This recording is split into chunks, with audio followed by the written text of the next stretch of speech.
theater has to prepare you for a whole lot of stuff. I mean, from like production, because the first 2 years in 141 we didn't even have a radio to do production department. I did my copy, produced my radio, and I remember for Play Dialogue back in the days, we have a page, we worked till like 1 a.m. I would go to the studio, finished recording the jingle soundtrack till 3 a.m. I'm blasting this in my car, running home to sleep for like 2 hours, come back to the office by 6 a.m. So you have to have passion for this job. So part of the things I can recommend is just go online. I mean, if you check YouTube and you check for ads, go to Khan website, go any ads of the world. There are so many tools out there today. You are spoiled for choice actually. See what people are doing, because believe me, people are doing stuff. If you have money, if you have the opportunity, go to Khan. Go to Khan. Pay for yourself. I mean, I keep saying this.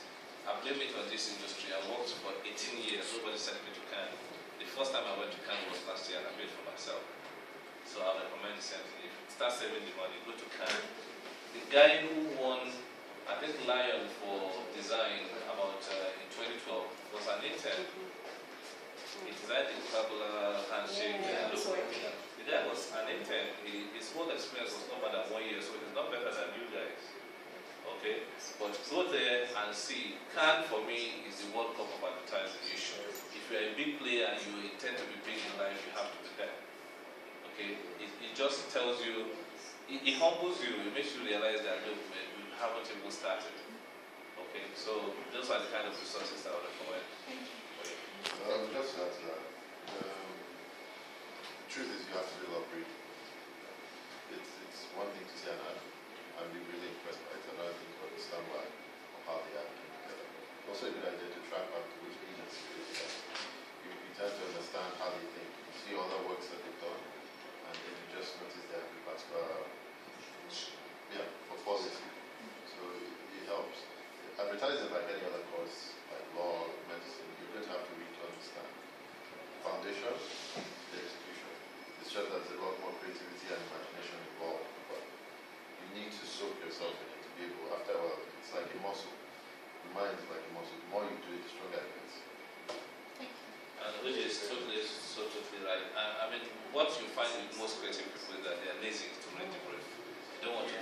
And there's one definition of advertising that I have, I think, a certain network, I'm not going to mention their name, say it used to be their mantra. Advertising is truth well told. Truth well told. Okay, most people are under, they have this misconception that advertising, you're just supposed to like exaggerate and say something that are not true. There has to be a compelling truth that a product or a brand has. That's what you need to tell. That truth is what you need to tell in an eloquent manner for consumers to see it and be endeared to the product. You are not allowed to lie. Let me tell you, false advertising can destroy a brand faster than anything else in the world. Because the product is crap, and you tell people that it's the best thing in the world, you can fool them only once. They'll go and buy it, if the experience is bad, they will tell 150,000 people that this product is crap. So you have to find a way to tell that truth in a compelling way. So, and how do you tell the truth? You must understand what the brief wants to say.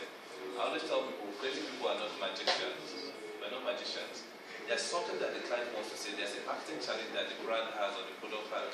Understand what that challenge is, then you find you'll be able to now channel your inner creativity to solve that problem. Okay? Like if you look at Diamond Bank, for instance, people used to say Diamond Bank, conservative, then we came up with the new campaign, we just came up with the new bank.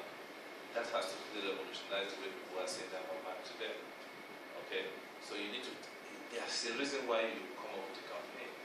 Understand that reason. Really hard, because what is interesting about the work we do is that today I will be working on Pampers. I shot, when I was in Garnet, in MCI, I probably shot about 5 or 6 Pampers ads.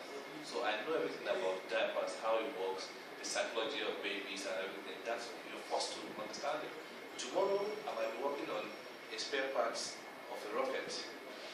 So that takes me to another thing, which is why as a creative person you have to be an avid reader, an avid consumer of information, because information is power. You can't give what you don't have. If you don't know what the product is supposed to do or what the challenge is, you cannot express. you cannot give any creative expression to solving it. But creative people sometimes get lazy. They don't want to read and understand the brief. It starts with the brief. Any good creative you see out there starts with the brief. And it starts with the creative person internalizing that brief, understanding what the challenge is, and finding and being able to provide a creative solution. Yeah. Any more questions? Well, thank you. I guess we don't have any more questions. Like I said, big shout out to, please a big round of applause for the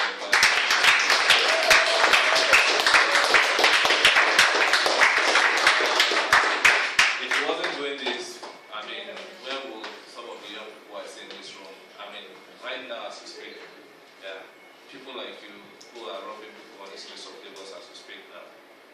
Okay, people like you.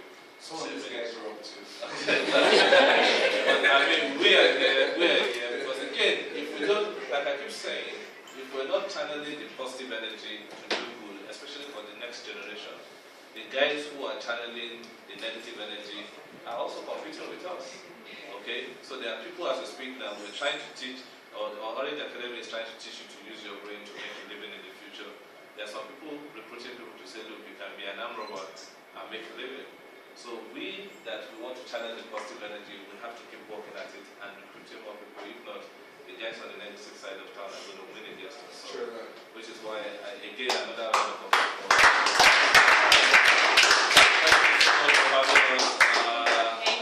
Thank you so much for giving us the opportunity to speak to you. We appreciate it. Thank you.